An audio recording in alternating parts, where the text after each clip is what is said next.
Okay, here we go. I haven't done one of these in a while. Auto at home. So I don't know if you guys like these little motivational, informational drive with me videos that I do, but if you do, it would help me a lot if you like it or comment or share it or follow or whatever, depending on where you see this. And I, of course, would appreciate it.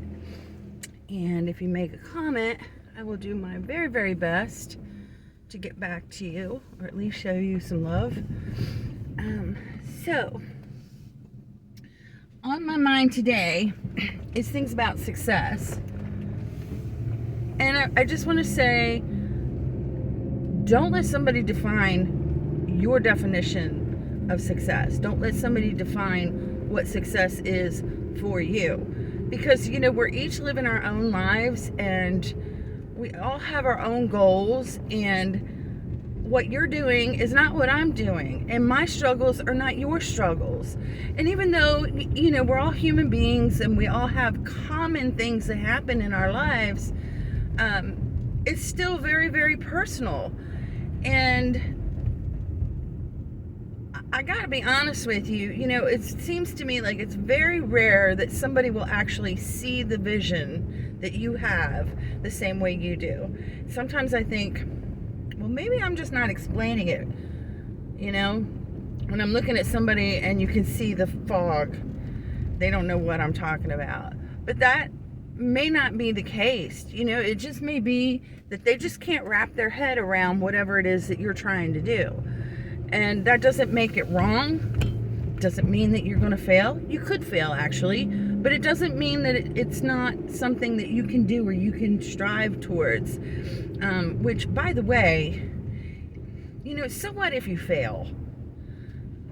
Everybody fails, okay? You fail at something.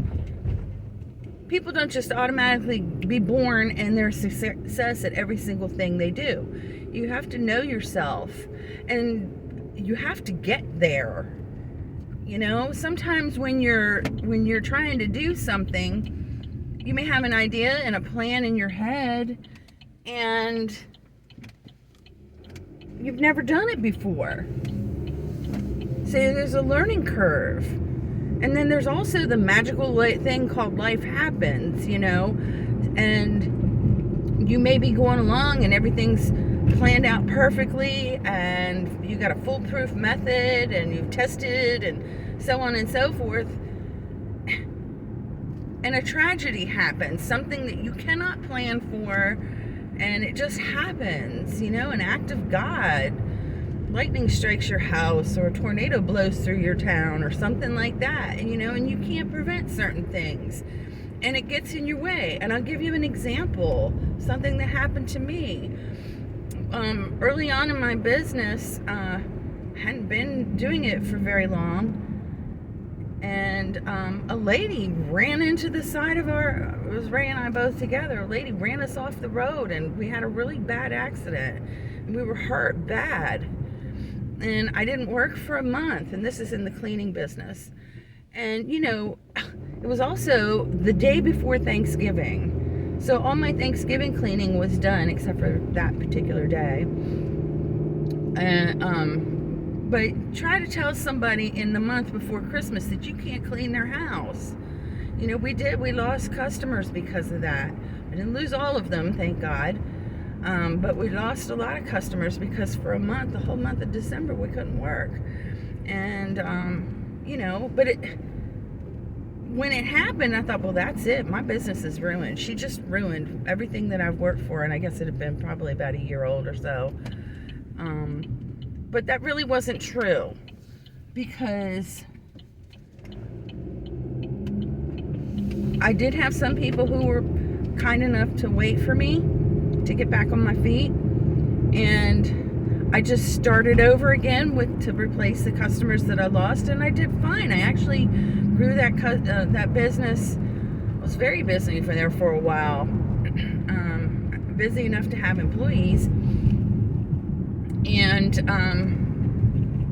so even a catastrophe, there is a way to come back And if it's one of those things where it's time for the end to be here on that particular project or phase, or whatever it is that you're trying to do yourself, that's okay too, because that's kind of what's happening in my own life right now. I'm working towards a next phase in my life, and quite honestly, cleaning houses is not going to be part of it. I have other things that I'm going to be doing when I get there, and I'm working towards it now.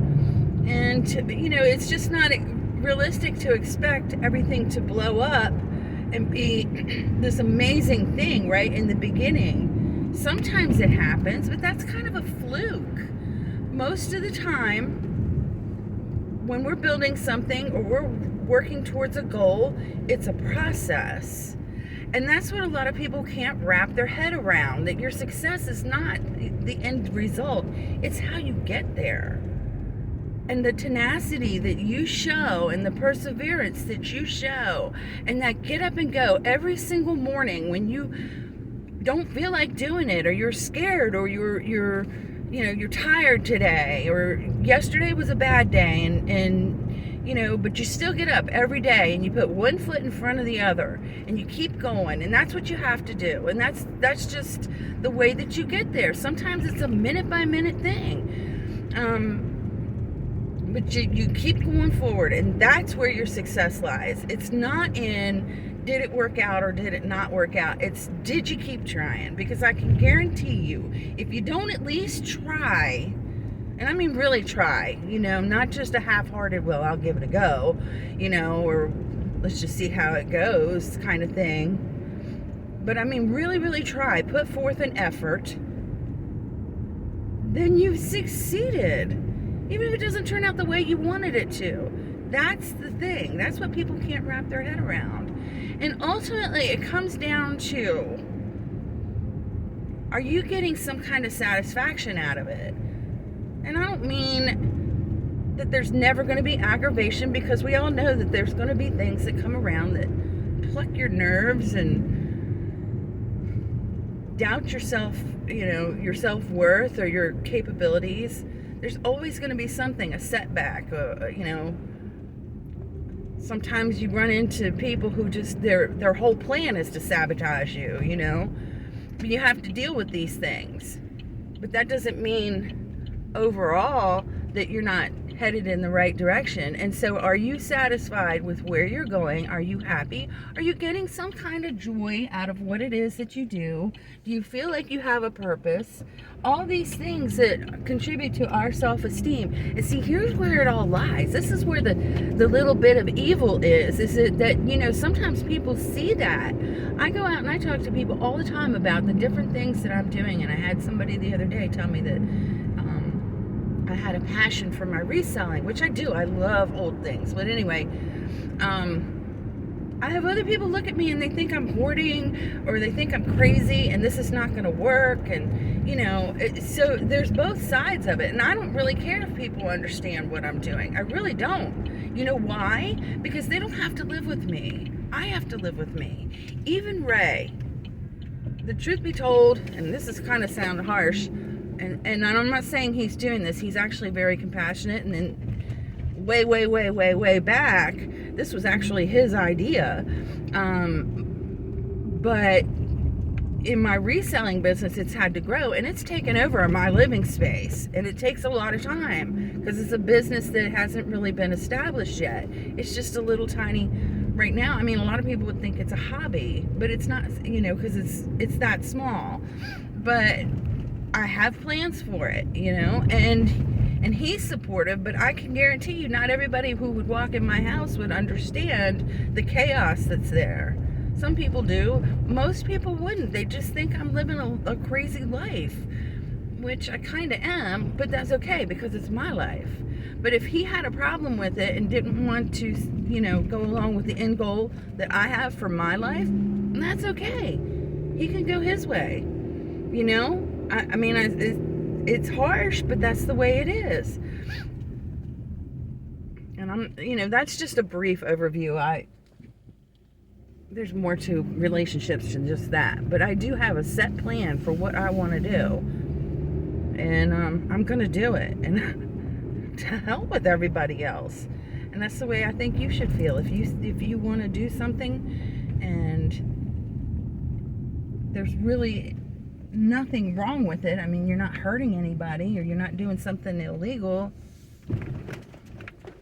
do it. Okay? I'm at my first job today. I will talk to you later. Bye.